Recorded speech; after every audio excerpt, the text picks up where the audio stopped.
غیر مسلموں کے مذہبی تہواروں میں کس حد تک شریک ہو سکتے ہیں؟ جی بسم اللہ الرحمن الرحیم. جو فیسٹیولز ہیں وہ تین طرح کے عموماً ہو سکتے ہیں.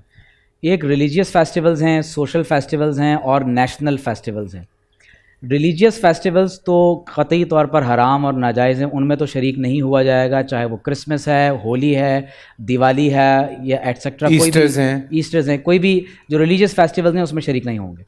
جہاں تک تعلق ہے سوشل فیسٹیولز کا، جیسے شادی ہے یا لوگوں کی مرنے کے بعد کی رسومات ہیں، تو مجھے یہ بات، کیونکہ میرا یہ سبجیکٹ ہے کمپیریٹیو اسٹڈی آف ریلیجنس، تو مجھے یہ بات یقین کی حد تک معلوم ہے کہ جب آپ دیگر مذاہب کی فیونرلس میں جاتے ہیں یا شادی بیاہ کو اٹینڈ کرتے ہیں تو دراصل ان کا کلچر بیس کرتا ہے ان کے فنڈامنٹل آرٹیکلز آف فیتھ پر.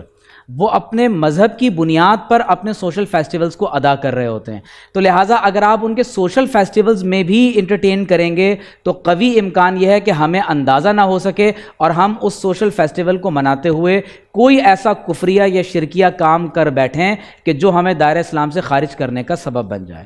تیسری بات یہ ہے کہ ہاں، جو نیشنل فیسٹیولز ہیں، فرض کر لیں 14 اگست منائی جا رہی ہے، فرض کر لیں 6 ستمبر کا پاکستان کا یوم دفاع کا دن ہے، تو اس طرح کے دنوں میں جتنے بھی غیر مسلم ہیں وہ پاکستانیوں کے ساتھ، وہ بھی ایک پاکستانی ہیں، بلکہ ہمیں ان کا زیادہ اس حوالے سے خیال رکھنا چاہیے.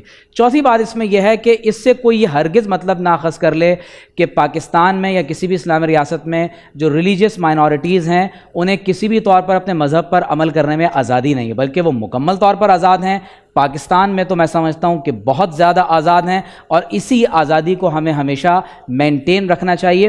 اور اس میں ساتھ میں ایک بات اور یہ ضرور کہوں گا کہ عمومی طور پر جب ہمارے ہاں خاص طور پر مختلف مذاہب کے ریلیجیس فیسٹیولز ہو رہے ہوتے ہیں، سوشل فیسٹیولز ہو رہے ہوتے ہیں، تو ہم جس طرح سے ان سے یہ مطالبہ نہیں کر سکتے کہ میری بقرہ عید آ رہی ہے، میں نے گائے ذبح کی ہے، اب تم گائے کا گوشت کھاؤ.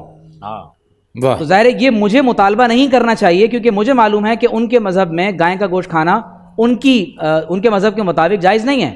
تو اسی طرح کسی کو مجھ سے بھی یہ مطالبہ نہیں کرنا چاہیے کہ میں بھی ان کی مذہبی رسومات کے اندر. مائنورٹیز کی جب فریڈم کی بات کی جا رہی ہے تو میجورٹی کی فریڈم کی بھی بات کی.